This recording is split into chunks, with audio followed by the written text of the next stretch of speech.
morning po sa mga kakabangon pa lamang at kakagising. 6:14 po oras natin this Tuesday morning. Sa unang tingin, kakabahan ka sa intimidating nilang tikas, tindig, yung itsura nila. Pero meron din namang gilas at kakitaan ang dog breed na American Bully na i-feature po natin ngayon sa Hayop Ka. Mas kilalanin natin at ano ba ang mga katangian nila. Kasama natin mga Amble owners na si Sean Bautista at handler na si Roy Coronel. Good morning mga kapatid. Good morning, sir. Sean, gandang umaga. Good morning. Roy, good morning.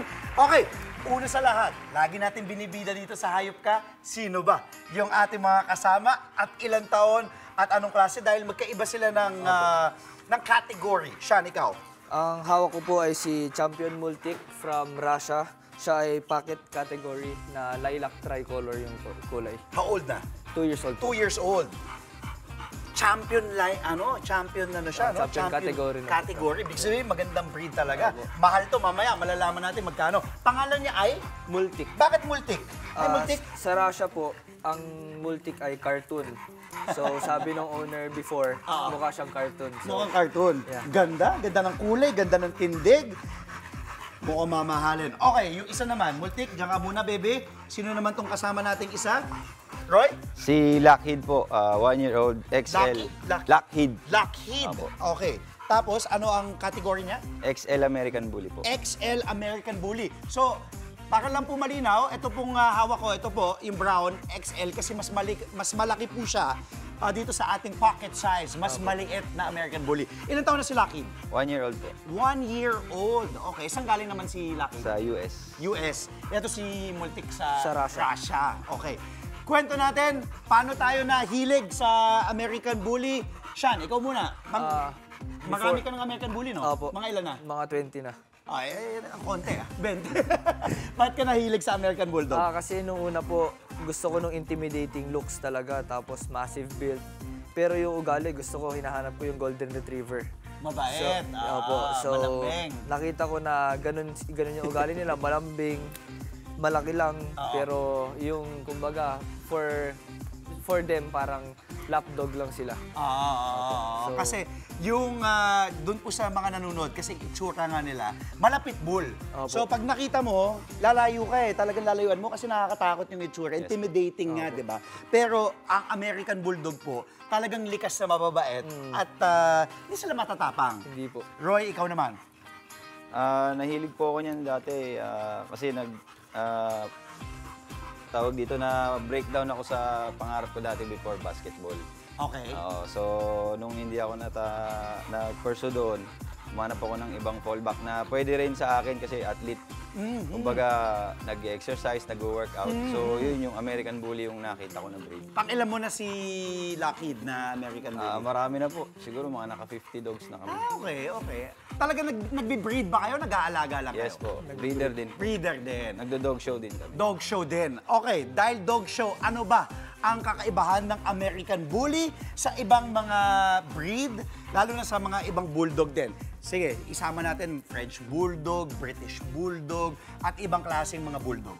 Ang American Bully po is blocky head, massive size, may bull neck, tsaka talagang parang exaggerated yung features nila kumpara sa ibang bully or bulldog na breed. Pati mas malaki yung kaha nila, di ba? Massive talaga. Ayan, massive. Ayan, tingnan niyo po. Kumbaga, kumpara sa French Bulldog, na naka-fold din yung mukha nila, mas maliit. Ito, mas malaki yung tindig, yung kaha, yung itsura nila. Ikaw, Roy?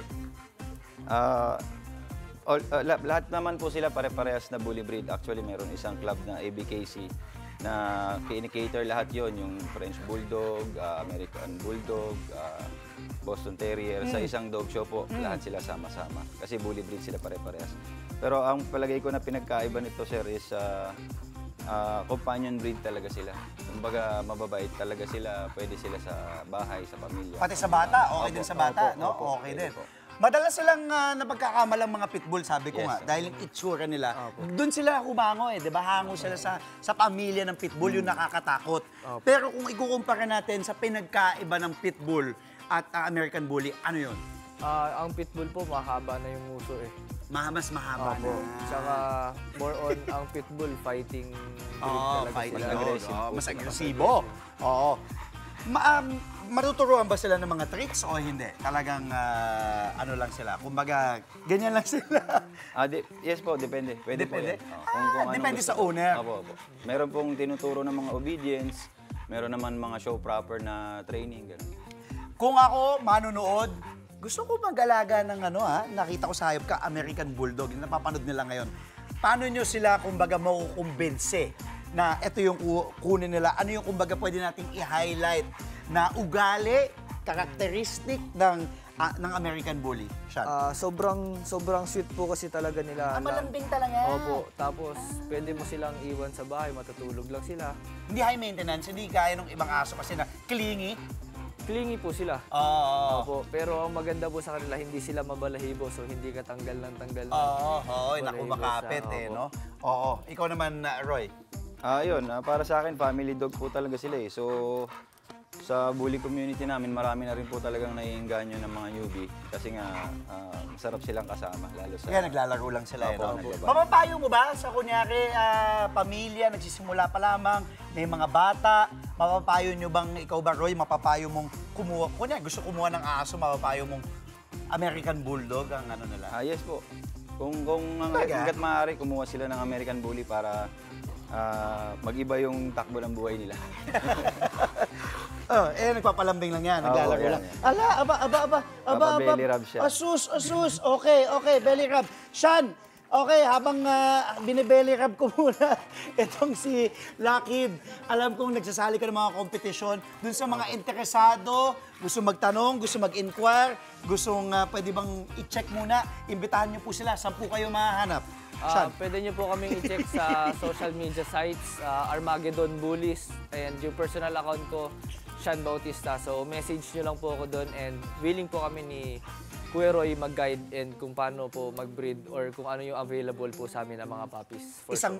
Isang mabilisan. Dahil nakumbinsin niyo ako na mag-alaga ng American Bulldog.